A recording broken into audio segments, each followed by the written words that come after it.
Hey everyone, and welcome back to the Hollow Ranger. Before we begin, let me know in the comments where you're watching from and what time it is for you right now. And if you enjoy long horror stories like this, make sure to subscribe to the Hollow Ranger. Your support helps me spend more time creating longer, darker, and more immersive nightmares for you. Now turn off the lights, get comfortable, and let's begin. I'm an Appalachian Trail Ranger. We have rules for things that aren't human.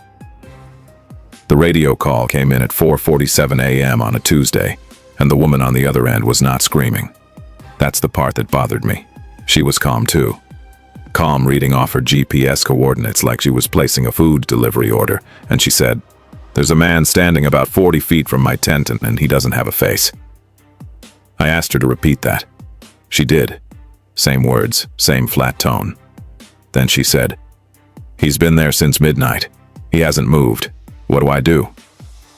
I started to answer and the transmission cut. Not static, not a dying battery. The channel just went silent, like someone had pressed a finger to the signal's lips. I'm telling you this now because I don't work for the National Park Service anymore. I don't work for the Forest Service. I don't work for anyone, and that's by choice. And it's also not by choice. And if that sounds like a contradiction, you'll understand why by the time I'm done. My name is Ellis Coyne. I'm 38. I was a backcountry ranger on a section of the Appalachian Trail that runs through southwestern Virginia and into the edge of Tennessee for 11 years. People think that job is mostly telling hikers to hang their bear bags and writing citations for illegal campfires. And it is. 96% of the time, it's exactly that. But there's a manual that gets handed to you on your first week. Not the official one, the one with the NPS logo and the laminated pages. There's another one. It's a 3-ring binder and it doesn't have a title, and your supervisor gives it to you in person, in the office with the door closed. He doesn't email it. He doesn't reference it in writing. He puts it on the desk and he says, "Read it here. Don't take it home. If you have questions, ask them now, because we don't discuss this in the field." I thought it was hazing. I genuinely did. My first season, 2014, I figured this was some tradition scare, the new guy with a binder full of campfire stories dressed up as protocol. I read it in about 40 minutes. There were 31 pages. Some of them had photographs, but most were typed in a format that looked like it had been updated over decades. Different fonts, different margins, some pages clearly photocopied from older documents. One section handwritten in blue ink that had faded almost to gray. The rules were specific. Not vague, not open to interpretation. That's what made them unnerving. Vague rules feel like superstition. These felt like engineering. Rule 1. Between the hours of 2 a.m. and 4:30 a.m., do not respond to any voice calling your name from the tree line, regardless of whether you recognize it. If the voice belongs to someone you know personally, especially do not respond. Rule 4. If you encounter a hiker walking southbound on a northbound only section who does not appear in the trail register at any prior shelter, do not engage. Note their physical description. Radio the description to dispatch using channel 4, not channel 2. Do not explain why. Nsa. Rule 11. If you find a tent that has been set up with all zippers open, all belongings arranged in a single line outside the vestibule, and no sign of the occupant, mark the GPS coordinates and leave. Do not search for the occupant. Do not call out. File the coordinates under Code 7, passive. There were 31 rules. Some were mundane. Some were so specific they felt absurd. Rule 19 described a particular sound, a rhythmic clicking like someone running a thumbnail along the teeth of a plastic comb, and said that if you heard it from above you while on a ridgeline, you should descend immediately, stay below the canopy, and not look up. That one had a handwritten annotation in the margin. Eason, 2003. Confirmed. I didn't know what confirmed meant. I asked my supervisor, Dale Royce, a man who'd been on the trail for 22 years, and who carried himself with the exhausted patience of someone who had stopped being surprised a long time ago. He looked at me over his reading glasses and said, "It means someone looked up." I asked what happened. He said, "She transferred." He didn't say where. I want to be clear about something. I don't believe in the paranormal. I didn't then. I'm not sure I do now, even after everything. What I believe is that there are things in those mountains that we don't have a classification for. Not ghosts, not cryptids, not aliens, just unclassified. The same way there are deep ocean species we haven't cataloged. There are patterns of behavior on the trail that don't match any known animal, any known human psychology, any known meteorological or geological phenomenon. And the rules exist because, over decades of ranger experience, someone noticed the patterns and wrote down what worked. Not why, just what. You don't need to understand electricity to know not to grab a live wire. My first 3 years were uneventful. I followed the rules the way you follow a fire drill mechanically, without real belief, because the cost of compliance was low and the theoretical cost of non-compliance was something I didn't want to test. I never heard my name called at night. I never found an unzipped tent. I encountered a few southbound hikers on restricted sections, and I radioed their descriptions to dispatch like the binder said, and dispatch said copy, and nothing happened, and I forgot about it. Then came the fall of 2017, and a through hiker named Annalise Voss. She was 26 from Duluth, and she had started at Springer Mountain in Georgia in late March. I met her at the Chestnut Knob Shelter, which sits at about 4,400 feet on a bald, with no tree cover and wind that sounds like fabric tearing. She was eating cold ramen out of a Ziploc bag and writing in a journal that was so water-damaged the pages had fused together in clumps. She was friendly, sharp. She asked me questions about the trail that most hikers don't, not about water sources or resupply points, but about the shelters themselves. Specifically, she wanted to know if any of them had been decommissioned. I told her a few had over the years, old structures that had been replaced. Some had been torn down. A couple were just abandoned when sections of trail were rerouted. She asked if any of them were still standing. I said probably. The forest takes a long time to reclaim a structure with a stone foundation. She nodded and said something that I didn't think much of at the time. She said, "I keep finding ones that aren't on the map." I told her that made sense. Old shelters, unofficial structures, hunting camps. The trail corridor is only a narrow strip of protected land, and the surrounding forest is riddled with remnants.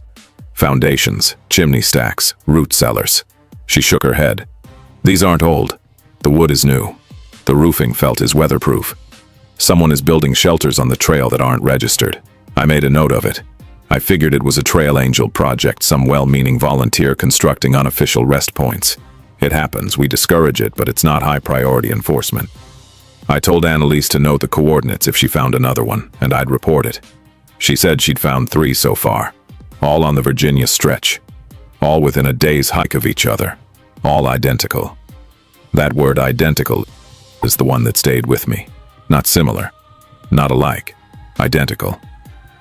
I asked her what she meant. She said, same dimensions, same layout. 3 walls, open front, sleeping platform for 4. Tin roof, no graffiti, no register. And all of them had the same thing nailed to the back wall. I waited.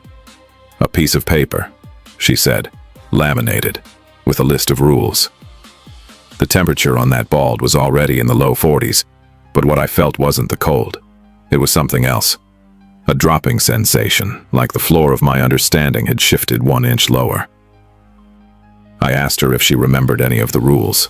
She said, one of them was about not sleeping with your head toward the opening. One was about not leaving the shelter between certain hours. And one of them, she stopped. She was looking at her journal, or what was left of it, and her expression changed. Not to fear, to confusion. Like she was trying to remember something that was resisting being remembered. One of them, she said, was about what to do if someone else is already inside when you arrive. I asked what it said. She said, don't speak to them until they speak first, and if they don't speak for more than 10 minutes, leave. I asked if she'd followed that rule. She stared at me for a long time. Then she said, I didn't have to. They always spoke first. I didn't know what to do with that. I wrote it up in my incident log, unregistered structures, possible unauthorized construction, and I forwarded it to Dale. He read it. He didn't respond for 3 days. When he did, it was a single-line email. Have you confirmed the locations yourself? I had not. Annalise had given me approximate descriptions near a creek crossing south of Lick Creek. on a ridge between two unnamed gaps beside a fire road that dead-ended at a clearing. They were vague. The Virginia section of the AT passes through some of the most disorienting terrain on the eastern seaboard. Ridge lines fold into each other. Valleys that look distinct on a topo map are indistinguishable on the ground. I could have spent a week looking and found nothing. But I didn't need a week. I found the first one in 2 days. It was exactly where Annalise described. South of Lick Creek, maybe a quarter-mile off trail, set back into a stand of hemlocks that were so dense the canopy blocked almost all light even at midday. 3 walls, open front, sleeping platform for 4, tin roof, no graffiti, no register. And on the back wall, a laminated sheet of paper. I stood at the threshold and read it without stepping inside. There were 9 rules. Some of them overlapped with the ones in our binder, the hours of silence, the prohibition on responding to voices. But some were different. Rule 3 on this sheet said, if you hear footsteps on the roof, do not acknowledge them. Continue your activity. The footsteps will stop within 15 minutes. If they have not stopped after 15 minutes, leave immediately. But do not run. Rule 7 said, the shelter may appear occupied when you return from collecting water. If the number of packs inside does not match the number of people you arrived with, do not count them out loud. Rule 9 was the one that made me take a step back from the structure entirely. It said, if someone in the shelter begins speaking in a language you do not recognize, close your eyes. Do not open them until the speaking stops. When it stops, one person in the shelter will be gone. Do not search for them. Do not say their name. I photographed the sheet. I photographed the structure from 4 angles. I GPS tagged the location and hiked back to my truck. And I called Dale, and I said, I found one. He was quiet for about 10 seconds. Then he said, how many rules on the sheet?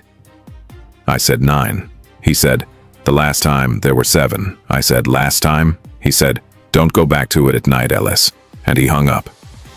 I want to explain what it's like to work in a system that acknowledges something without explaining it. Imagine your employer hands you a laminated card that says, if the fire alarm sounds 3 times in a row, go to the parking lot. If it sounds 4 times, go to the basement and lock the door. You don't ask why the number matters. You don't ask what's different about a 4-alarm situation. You just know that someone, at some point, learned the difference, and the card exists because of what they learn. That's what the binder was. That's what these laminated sheets were. Institutional knowledge compressed into behavioral instructions. No theory, no explanation, no ontology, just when X happens, do Y.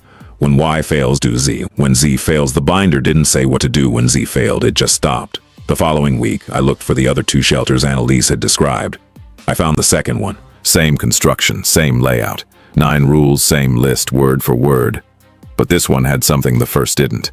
On the sleeping platform, someone had carved letters into the wood with a knife or a sharp rock. They weren't words. They were initials and dates. I counted 14 sets. The oldest was from 1987. The newest was from 3 weeks before I found it. I recognized one set of initials at DR, 1998, Dale Royce. I sat on a rock outside the shelter and stared at those initials for a long time. Dale had been here.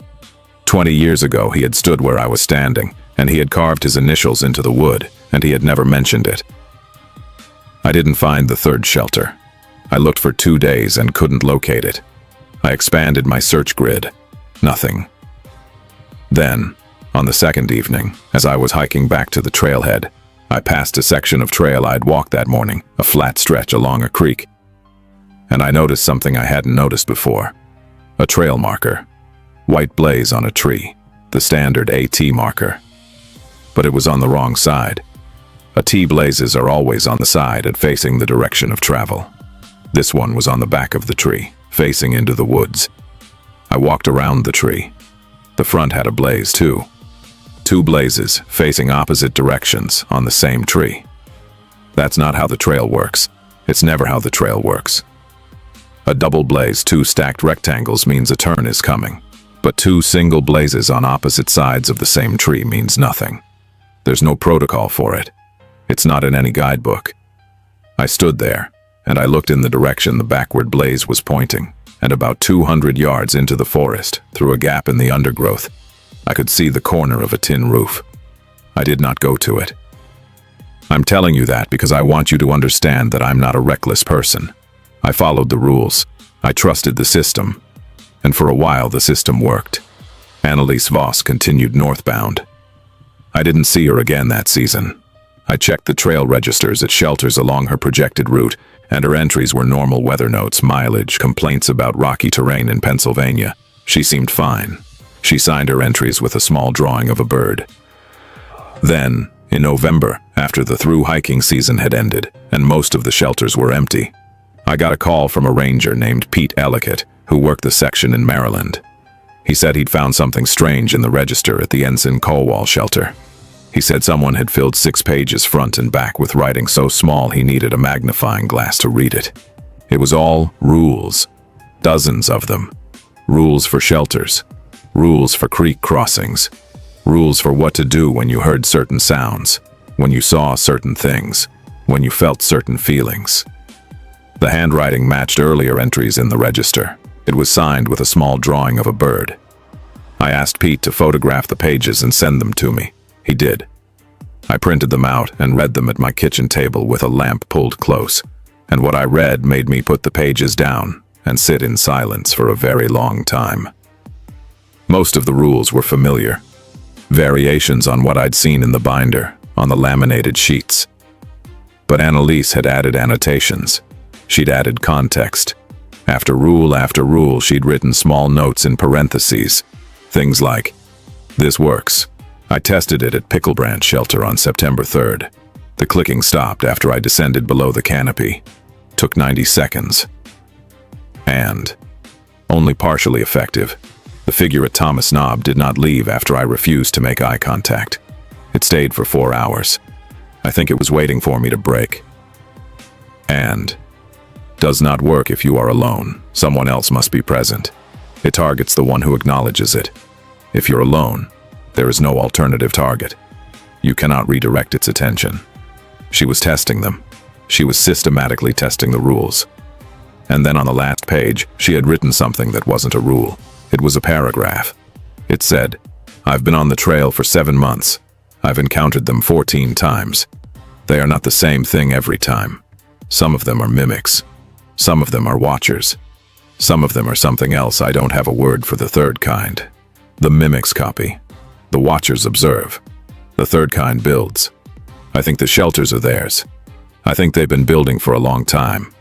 The rules on the walls aren't for us. They're written by the watchers to protect us from the builders.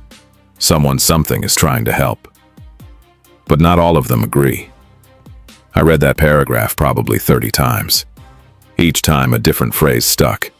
Not all of them agree. That one kept me up. I tried to find Annalise. Her trail name was Wren, that was the bird she drew. And I searched through hiker forums, completion lists, social media. Nothing. No completion record at Katadine. No posts after September. Her last trail register entry was the one Pete found in Maryland. After that, she simply wasn't in the record anymore. I filed a missing persons report through the proper channels. It went into the system. Nobody contacted me about it. I followed up twice. The second time, I was told the case had been referred to a coordinating office and that I didn't need to take further action. I asked which office. The person on the phone said, "I'm not able to provide that information." Not, "I don't know." Not, "Let me check." I'm not able to provide. Dale retired in the spring of 2018.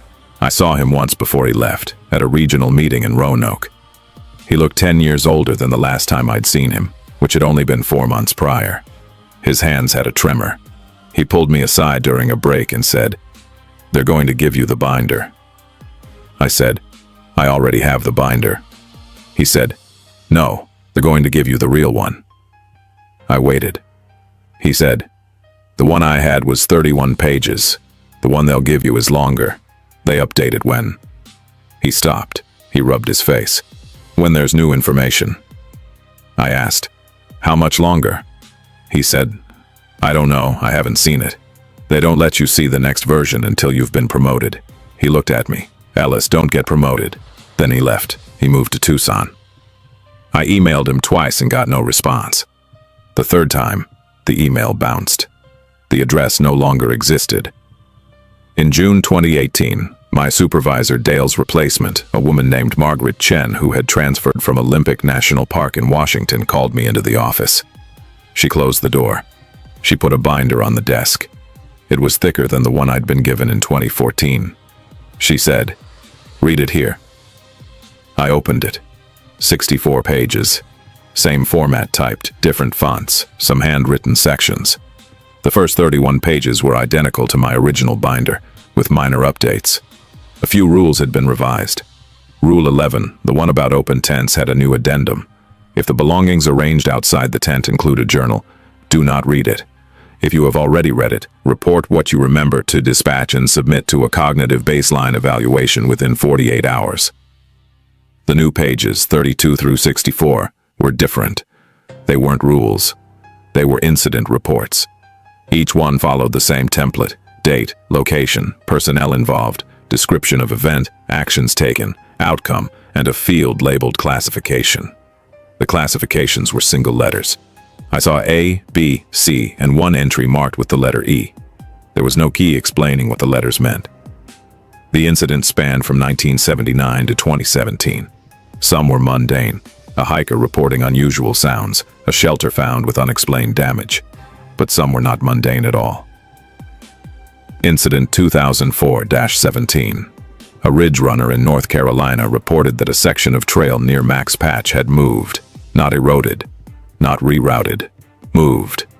The white blazes, which he had painted himself 2 weeks prior, were now on a series of trees approximately 1/4 mile east of their original position, along a path that did not exist on any map.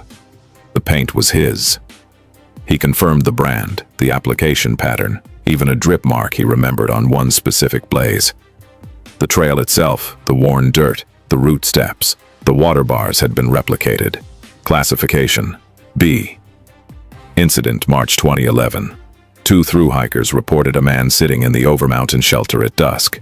They described him as approximately average height, wearing hiking clothes, but neither could recall any specific detail about his appearance.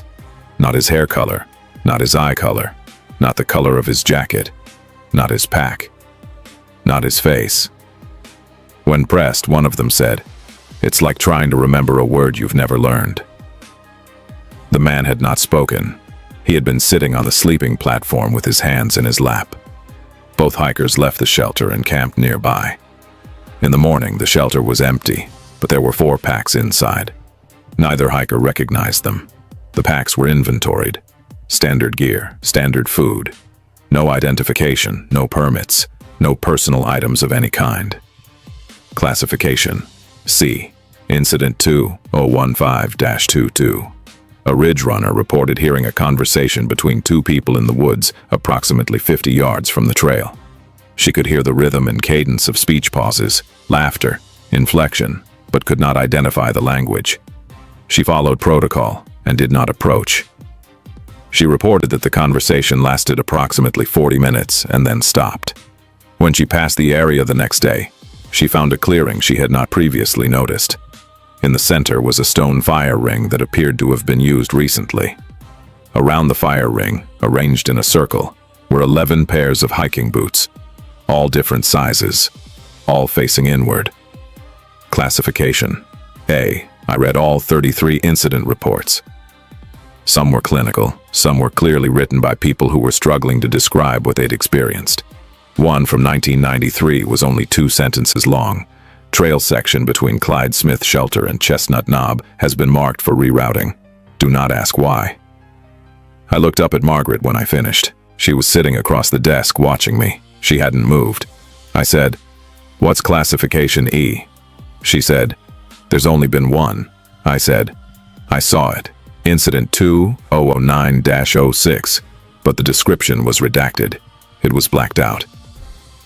She nodded. "That's correct." I said, "What happened?" She said, "A ranger broke the rules." I waited for more. She didn't offer it. I said, "Which rule?" She said, "He responded." She didn't elaborate. I didn't push it.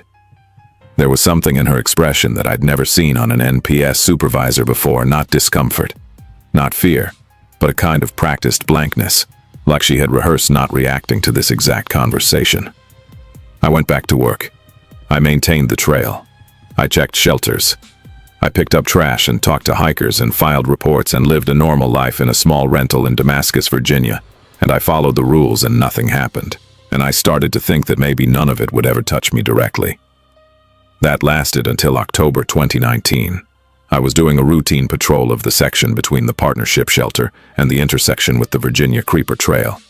It's a popular section close to a road, easy terrain, lots of day hikers. Not remote, not isolated, not the kind of place where anything from the binder should apply. I was walking northbound at about 3 o'clock in the afternoon when I came around a bend and saw a woman standing on the trail about 60 yards ahead.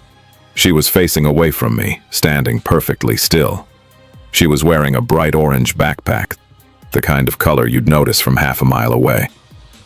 I called out, "Hey there, everything okay?" She didn't move. I walked closer. "Ma'am, are you all right?" Nothing, not a twitch. I was maybe 30 yards away now, and I could see that her posture was wrong. Not injured wrong, geometric wrong.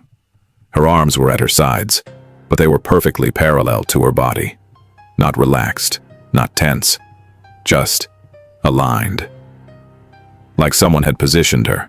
I stopped walking. I stood there, and I felt the first real pulse of something I had never felt on the trail before. Not fear. Recognition. Like a word you've read 100 times, suddenly being spoken aloud. I knew this, not from experience, from the binder. Rule 26, new section. If you encounter a solitary hiker who is standing motionless on the trail and does not respond to verbal contact, do not approach within 20 feet. Observe for 60 seconds. If the hiker does not move, turn around and take an alternate route. Report the location. Do not describe the hiker's clothing in your report. Describe only the location and time. That rule had always struck me as odd. Why wouldn't you describe the clothing? That's basic incident reporting. You always describe what someone is wearing. It's the first thing SAR asks for. But the rule was specific, and I followed it. I stood there, and I counted to 60, and she did not move. And I turned around, and I walked back the way I'd come, and I took a side trail to the Virginia Creeper and looped back to my truck. And I filed the report exactly as instructed. Location, time, no description of the hiker. I thought about it all night. I couldn't sleep. The orange backpack kept flashing in my mind. Bright, specific, memorable orange. And the rule said, don't describe it. Why? What possible reason could there be for omitting the most identifiable detail? I called Margaret at 7 a.m. I told her what happened. I asked about Rule 26. I asked why the clothing description was prohibited. She was quiet for a moment. Then she said, because the clothing changes based on who's looking. I didn't understand. She said, if two rangers encounter the same figure on the same day, they'll describe different clothing, different pack, different colors. But the location will be the same. The posture will be the same. The behavior will be the same. She paused. We learned a long time ago that describing the clothing creates confusion. It makes us think there are multiple subjects when there's only one. It makes us think the situation is different from what it actually is. I said, what is it actually? She said, we don't know. That's why we have the rules, Ellis. I accepted that. I shouldn't have, but I did. 2 weeks later, I was checking the register at the Thomas Knob Shelter, a high-elevation structure near the summit of Mount Rogers, the highest point in Virginia. October up there is already winter. The shelter was empty. The register was in its usual spot, a waterproof box on the sleeping platform. I opened it and flipped through recent entries. Normal stuff. Hikers complaining about the ponies, weather reports, trail conditions. Then I found an entry dated 3 days prior. The handwriting was neat, small, precise. It said, Day 219, Shelter 7. Rules confirmed. 1, 3, 4, 7, 8 are reliable. Rule 2 is conditional works only in structures with 4 or more walls. Open front shelters require modification. Rule 6 does not work. Do not rely on Rule 6. They have adapted. It was signed with a small drawing of a bird, Annalise, Wren. She was still on the trail. She'd been missing officially for over a year. No social media, no family contact that I could find, no completion record. But she was still out here and she was still testing the rules. And she was telling anyone who read the registers that Rule 6 didn't work anymore. I went back to my binder. Rule 6 on the laminated shelter sheets, the ones I'd photographed at the unregistered structure, said, "If you hear breathing from beneath the sleeping platform, stomp 3 times. The sound will stop." She was saying they had adapted, that the counter behavior no longer worked, that whatever responded to the stomping had learned. I need you to sit with that for a second, because that's the detail that changed everything for me. Not the faceless figures, not the moving trail, not the impossible shelters. The fact that the rules had an expiration date. The fact that the things on the trail were learning. I drove to every shelter on my section over the following week. Every register. I found 3 more entries from Ren. Each one updated the rules. Each one was dated. Each one added new information. At the Chatfield shelter, she wrote, "New behavior observed. Mimics are now appearing during daylight hours. Previously restricted to 2 to 4:30 window. First daytime encounter, September 14th near Rhododendron Gap. Full daylight, clear weather. Appeared as a southbound hiker. Spoke. Used correct trail terminology. Asked about water sources ahead. Gave accurate information about shelter distances. Conversation lasted approximately 4 minutes. I did not realize it was a mimic until after it left and I checked. There is no water source where it described one. The information was plausible but fabricated. They are getting better at passing." At the Wise shelter, she wrote, "The third kind, the builders have constructed a new shelter near the intersection of the AT and the old railroad grade south of Tees. Do not enter. The rules posted inside are different from previous shelters. The rules posted inside are wrong. They are instructions, but they are designed to produce the opposite of safety. Someone, I believe one of the watchers, has been altering the sheets in the older shelters, replacing correct rules with incorrect ones. I have begun marking the correct shelters with a symbol on the northwest corner of the roof. 3 parallel scratches. If you find a shelter without this mark, do not trust the rules inside." At the Old Orchard shelter, she wrote the longest entry. It filled 4 pages. Most of it was rule updates, things she'd observed, counter behavior she'd tested, windows of time that were safe and windows that were not. But at the end, she wrote something that wasn't about rules. She wrote, "I think I understand the structure now. The mimics are camouflage. They don't want anything from us. They're testing how convincingly they can interact. Each year they get better. The watchers are something separate. They maintain boundaries and they write the real rules because they have been watching for longer than we have. They understand the behavior patterns the way we understand weather patterns, not perfectly but well enough to create forecasts. The builders are the problem. The builders are constructing something. Not shelters, or not just shelters. The shelters are components. I found a map. She didn't describe the map. She didn't say where she found it. She just wrote, I found a map. If you're reading this and you're a ranger, ask your supervisor about the Kinsey survey. It's not what it sounds like. Ask about it by name. Watch their reaction. I read that, and I put the register down, and I drove straight to the ranger station. Margaret was in her office. I sat down and said, "What's the Kinsey survey?" She didn't move. She didn't blink. She didn't do any of the things people normally do when they're processing a question. She just sat there, and the color left her face in a way that I can only describe as structural, not like she was going pale from shock, but like the blood was being summoned somewhere else, somewhere deeper, somewhere that needed it more urgently. Then she said, "Where did you hear that name?" I told her. I told her about the register entries, about Ren, about all of it. She stood up. She closed the blinds. She locked the door. She sat back down and said, "The Kinsey survey was conducted in 1971. It wasn't a survey. It was a mapping project. A team of 7 rangers, 2 geologists, a cartographer, and a wildlife biologist were sent to document a series of anomalous trail sections that had been reported since the 1950s. Sections where the trail didn't match the maps, where distances between landmarks were inconsistent, where hikers reported temporal disorientation, arriving at shelters they'd already passed, finding blazes on trees that hadn't been there hours earlier. She paused. She was choosing her words with the precision of someone diffusing a device. The team spent 11 days in the field. They carried survey equipment, theodolites, measuring chains, the standard tools. They mapped a 12-mile section in southwestern Virginia. What they found was that the trail, in certain areas, was not fixed. The physical geography was stable, the mountains, the rocks, the water features, but the trail itself, the path through it, was shifting, not eroding, not being rerouted by weather or use, shifting.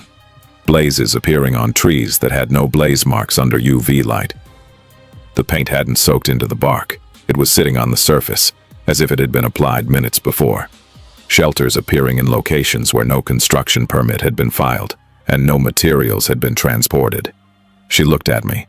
5 of the 7 team members completed the survey. 2 didn't come back. I asked what happened to them. She said, "That's classification E." I said, "Both of them?" She said, "No, one of them is classification E. The other one is still on the trail." I stared at her. Since 1971. We find register entries sometimes. Different handwriting than the others, very precise. Technical, uses terminology from the 70s. Measurements in chains instead of meters. She paused. He's still surveying. I left her office and I sat in my truck in the parking lot for about an hour, and I tried to fit everything I knew into a framework that made sense. It didn't fit. The pieces were all wrong shapes. I had a missing hiker who was voluntarily living on the trail, testing rules against entities she'd categorized into 3 types. I had a mapping team from 1971 that had partially disappeared, with one member apparently still active 50 years later. I had shelters being built by something that wasn't human. I had rules that worked until they didn't because the things they were designed to manage were evolving. And I had a binder that grew longer every few years because the situation was not getting better. What I didn't have was a theory. I didn't have a why. And that's the part that keeps you up at night, not the what, but the absence of why. I started making my own notes. I'd carry a pocket notebook on every patrol and write down anything that didn't match baseline. A blaze that looked too fresh. A shelter that felt wrong, and I mean felt, in a way I couldn't quantify. A sound that didn't belong to any bird or mammal in the region. The time I found a trail register with pages torn out, and the torn edges were clean, like they'd been cut with a razor, not ripped. Over the next 2 years, I accumulated about 300 observations. Some were nothing. Pareidolia, confirmation bias, the human brain pattern matching against noise. But some of them clustered, and when I plotted them on a topo map, they formed a shape I didn't expect. They formed a line, not the trail, not a road, not a ridgeline or a drainage or any natural feature. A straight line, running roughly north-northwest, cutting across the topography at an angle that ignored the landscape entirely. Mountains, valleys, rivers. The line passed through all of them without deviation. I measured it. 23 miles, almost exactly. It started near the old railroad grade south of Tees, where Wren had said the builders had constructed a new shelter, and it ended at a point on the map that was, as far as I could tell, nothing. A spot on a wooded slope with no trail, no shelter, no feature of any kind. I should not have gone there. Every instinct, every rule, every piece of institutional knowledge told me not to. But I need you to understand what 300 data points does to a person. It makes you feel like you're close. Like understanding is within reach. Like one more piece of information will make the pattern resolve into meaning. It doesn't. The pattern doesn't resolve. That's the trap. I hiked to the endpoint on a clear day in April 2021. It took me 6 hours of off-trail bushwhacking through rhododendron thickets so dense I had to crawl in places. My GPS tracked my progress. I was headed to coordinates 36.728 degrees north, 81.564 degrees west. A nothing spot. A blank space on the map. When I got there, I found a clearing. Not a natural clearing. The trees had been cut. Stumps were visible, sawn clean, at a uniform height of about 6 inches. The clearing was circular, maybe 40 feet in diameter. In the center was a structure. It wasn't a shelter. It was a platform. Concrete. Level. About 10 feet by 10 feet. It had no walls, no roof, no apparent purpose. It looked like the foundation of something that had been removed, or the foundation of something that hadn't been built yet. On the surface of the platform, someone had painted or etched or burned. I couldn't tell a series of markings. They weren't letters. They weren't symbols I recognized. They were geometric, precise. They looked like a diagram, but for a system I had no reference for. And at the edge of the platform, sitting on the concrete, was a pair of hiking boots. They were old. The soles were worn smooth. The laces were missing. They were caked in dried mud that had turned to dust. I picked one up and looked inside. On the tongue, someone had written in permanent marker, Kinsey, 4, the number 4, the fourth member of the Kinsey survey, from 1971. I put the boot down. I stood there in that clearing, and I looked at the platform, and I looked at the trees, and I noticed something I hadn't noticed before. The stumps, the ones ringing the clearing, each one had something carved into the flat top. I walked to the nearest one and brushed away the debris. Initials and a date, TM 2003. The next one, PL 2010. The next, SH 1994. I went around the circle, 14 stumps, 14 sets of initials. I recognized one, a V, 2019. Annalise Voss. I photographed everything, every stump, every marking on the platform, the boots, the clearing. I hiked back out, and it took me 7 hours because I got turned around twice in the rhododendrons, even with GPS, even in daylight. And both times I got turned around, I ended up facing the clearing again, as if the forest was funneling me back. The third time, I ignored the GPS entirely and just walked downhill. Water flows downhill. Streams lead to creeks. Creeks lead to roads. I followed gravity and reached the trailhead at dusk. When I got to my truck, there was a note under the windshield wiper, a folded piece of paper. I opened it. It was a rule. One rule typed on plain white paper. Rule 32. If you have visited the clearing, you will be contacted. Do not respond to the first contact. Do not respond to the second contact. On the third contact, you must respond, or a fourth contact will not be necessary. I drove home. I locked my doors. I sat in my living room with every light on and my phone in my hand, and I waited. The first contact came at 2:17 a.m. A knock at my front door. 3 knocks, evenly spaced. I did not respond. The second contact came at 2:17 a.m. the following night. Same knock, same rhythm. I did not respond. The third night, at 2:17 a.m., the knock came.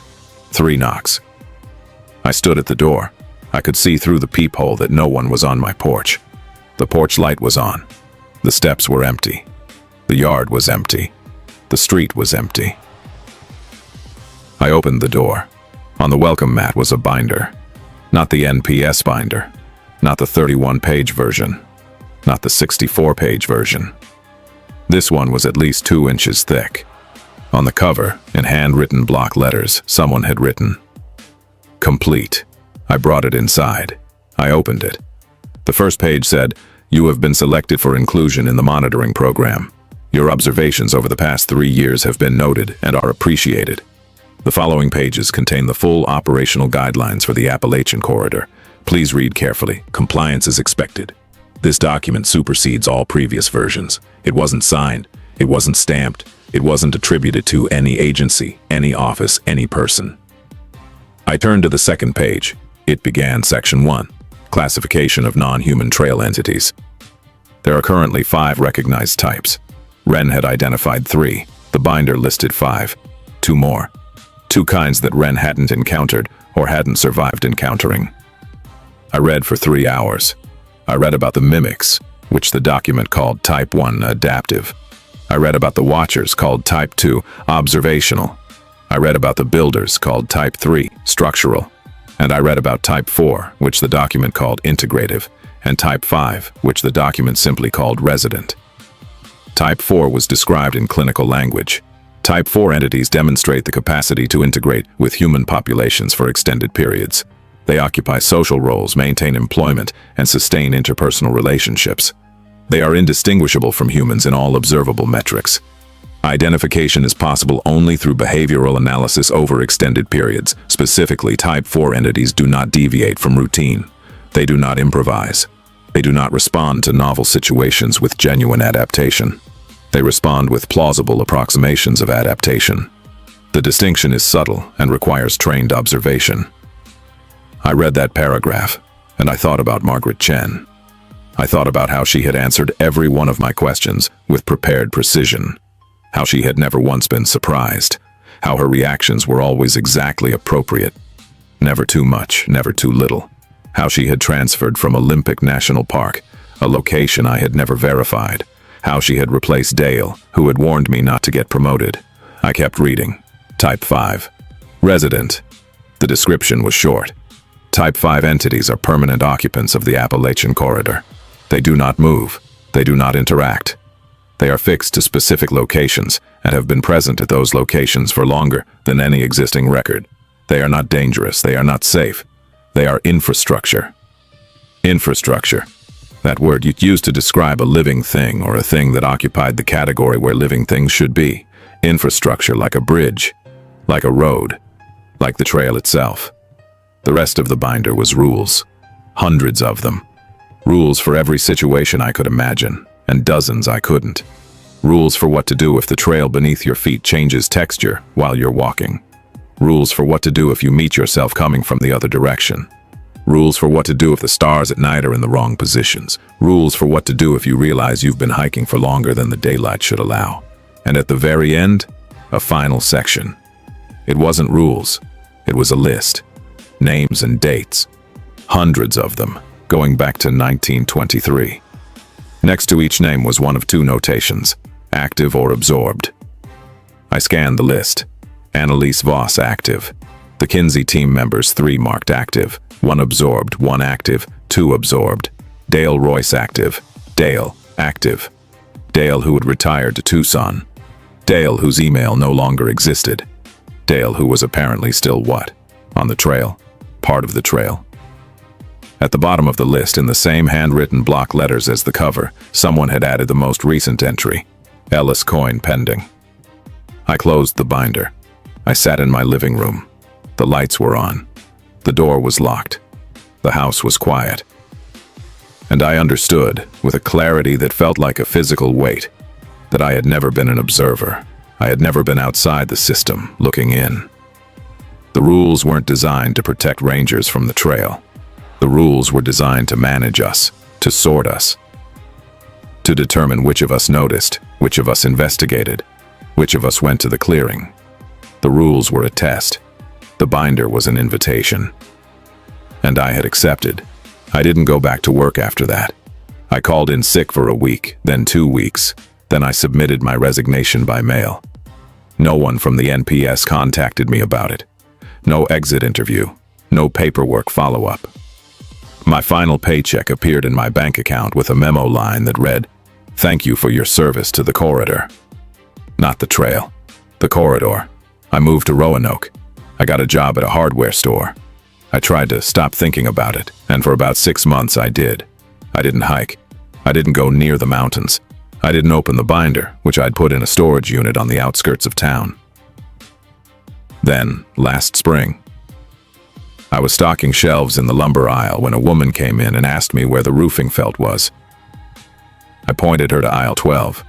She thanked me and walked away, and I watched her go. And I noticed her boots. They were trail boots, worn, dusty, the kind of worn that comes from hundreds of miles and not a weekend. And on the back of her jacket, so small I almost didn't see it, someone had drawn a bird. I followed her to aisle 12. She was examining sheets of tin roofing. She turned and looked at me, and I said, "Ren." She didn't react. She studied me the way you'd study a map, looking for landmarks, for orientation, for confirmation that you're where you think you are. Then she said, "You found the clearing." I said, "Yes." She said, "You got the binder." I said, "Yes." She said, "Did you read the list?" I said, "Yes." She said, "Then you know you're pending." I said, "What does pending mean?" She set down the tin roofing. She looked at me, and for the first time, I saw something in her face that I recognized. Not fear, Not determination. Exhaustion. The kind that comes from knowing something you can't unknow. She said, "It means you still get to choose." I said, "Choose what?" She said, "Active or absorbed." I said, "What's the difference?" She said, "Active means you keep going. You maintain awareness, you stay yourself, but you're part of it. You patrol, you watch, you write new rules when the old ones stop working. You become one of the watchers." I felt the next question in my throat before I could stop it. "And absorbed?" She picked up the tin roofing again. She walked toward the register. Over her shoulder, she said, "Absorbed means you become infrastructure." She paid in cash. She walked out. I watched her get into a truck that had no plates and drive south. I'm telling you this from my apartment in Roanoke. It's 3 a.m. I haven't slept in 2 days. The binder is on my kitchen table. I've been reading it again, and I found something I missed the first time, a page that's thinner than the others, almost translucent, tucked between sections like it was meant to be hidden. It has one sentence on it. "The trail is not a path through the mountains. The mountains are a structure around the trail." I don't know what that means. I don't know what any of it means. But I know that tomorrow morning, or the morning after, or some morning soon, I'm going to wake up and feel it, the pull, not a voice, not a knock, just a gravity, like the slope of a hill you didn't realize you were standing on. And I'll put on my boots and I'll drive south and I'll park at a trailhead and I'll start walking. Because that's what pending means. It means you haven't decided yet. But the trail has already decided for you. I checked my bank account yesterday. My last paycheck from the hardware store had a memo line. It said, "Thank you for your service to the corridor." I've never given them my account information. I've never told anyone where I work. The rules say don't respond to the first contact, don't respond to the second. On the third, you must respond. I think this is my third contact. I think I'm responding right now.